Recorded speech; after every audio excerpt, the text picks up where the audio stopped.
Hey, what's up? This is Rodney, and I'm back. And I just wanted to talk about this whole Tamar Braxton incident again. This morning, she actually did an interview with the Steve Harvey morning show, and she basically kind of just went into a little bit of detail about how the incident happened, about her getting fired. In a nutshell, she basically said Vince called the show to make sure that everything was in order for the Essence Festival.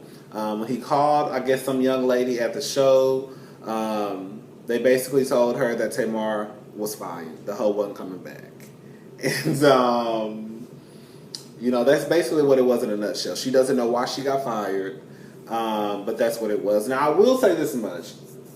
I don't think they gave her a reason to why she got fired, but I think there are a few ideas of why she got fired that are going through her head.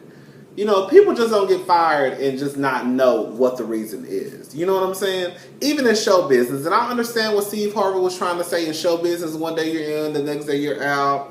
They don't have to give you a reason. But I just don't believe that just all of a sudden, just out the blue, that Vince hasn't come to her like, okay, girl, this is what's going on behind the scenes. You might need to do this, you might need to do that, or we need to work on this, we need to work on that. I don't believe that, because Vince has been telling her she needs to change her attitude for the longest. The longest. Now, I will say this much.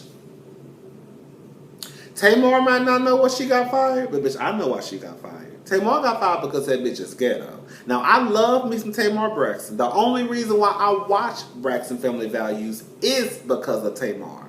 That's the only reason. I didn't watch last season, and I haven't watched this season. But the seasons prior to that, that's the only reason why I watched was because of Tamar. Tamar was the show, basically.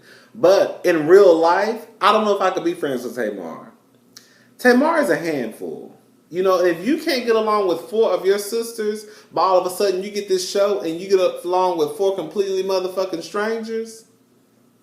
That was another thing I didn't like about The Real either. Like, I just thought that shit was so fake and phony. Like, girl, you couldn't even get along with your sisters, but all of a sudden you meet 4 new bitches and now y'all, we're brothers. Girl, bye. We're happy and we're singing and we're colored.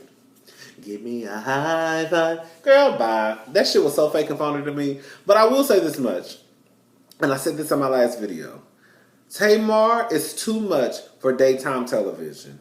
You cannot be on daytime television doing all this. Yes! You better get your life. You better get your life. You better get your life. Have several seats, honey. You better have a seat. Girl, that is too much for these white people, baby. You need to calm down some. Girl, you were doing too much for 11 o'clock in the morning. Too much. The people that are watching this show, girl, yes, I understand people DVR this show. But the people that are watching these shows are probably single mothers, or not single mothers, housewives, that are sitting in the house waiting for the kids to get out of school. What people need to realize is that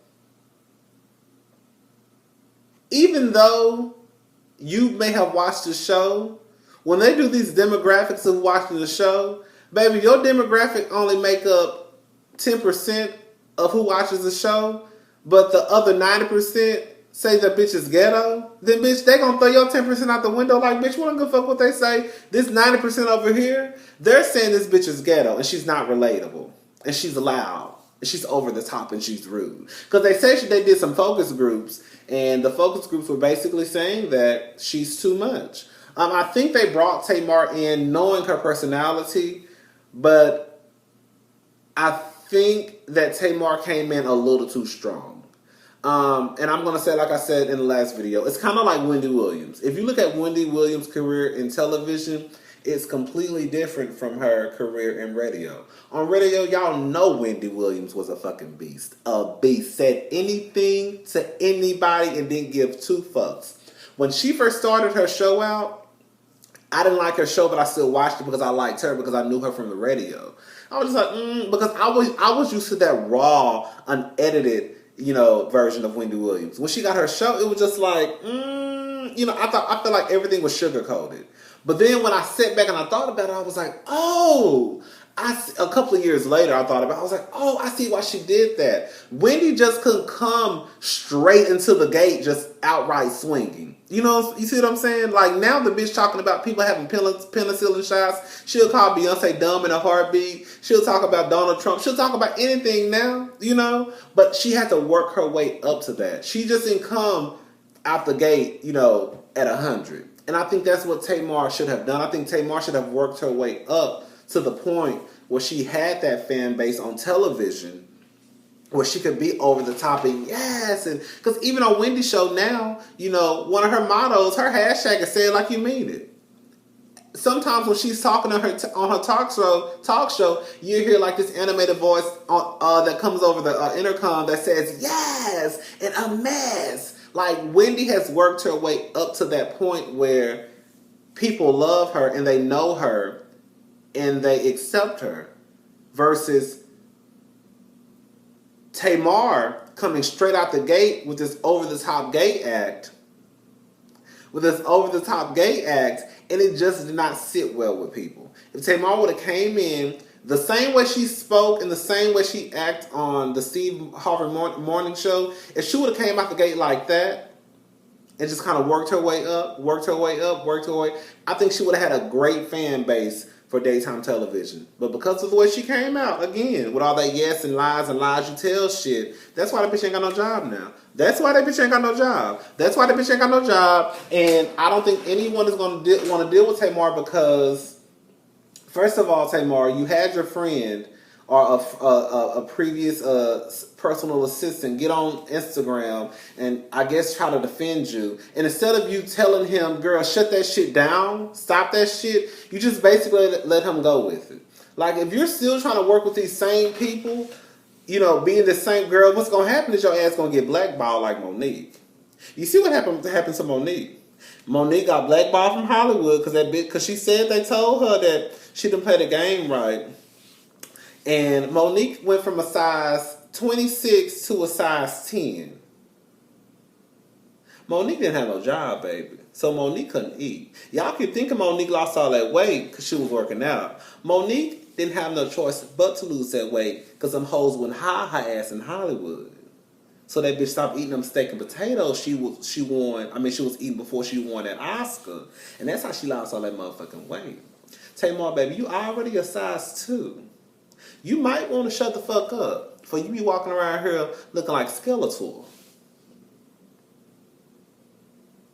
I'm just saying, girl. Y'all need to watch. Girl, one thing I think I've learned is y'all need to be careful about these people in Hollywood. They don't play.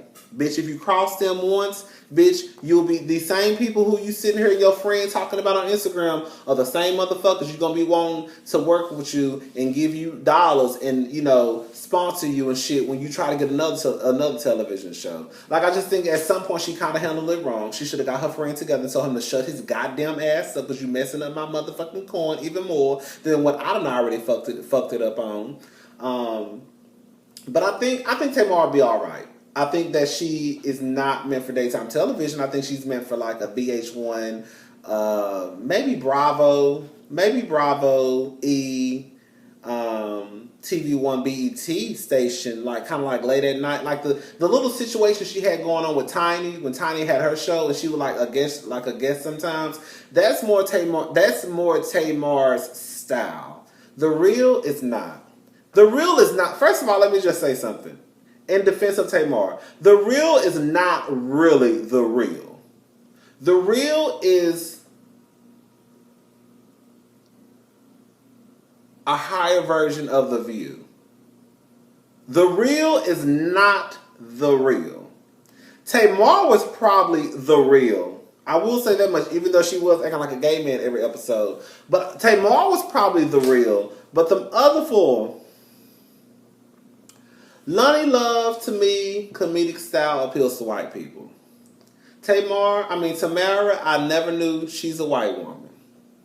Adrienne Bailon, I feel like she was supposed to be this feisty Latina, but she just kind of came across as And then Jeannie pretty much just got on my nerve. So yes, my favorite one was Tamar, but I'm not going to lie and say that sometimes I would watch her and I would just be like, girl, just bring it back some. Like, why are you acting like that? Like, girl, you're doing too much. You know, but hopefully Tamar get it together. I think she'll be okay. They say Steve Harvey is supposed to produce a new show, that she's a new talk show. You know, first of all, the talk show got to get picked up. That's the first thing. You know, you can produce and sign to a production company all day, but that don't mean shit. It ain't no different than a rapper or a singer signing to a record label and these motherfuckers never drop an album. Never drop an album. Because at the end of the day, bitch, if the business part is not handled, then bitch, fuck your album and fuck your TV show. Girl, these bags under my eyes, I'm too young to have back. You know what? It's this pathology stuff. I think I'm going to order off Instagram. Girl, you know them Instagram people be getting us for our money, girl. I need to go to sleep. This is some bullshit. Fuck Tamar. Fuck the real. Girl, I got these bags. Girl.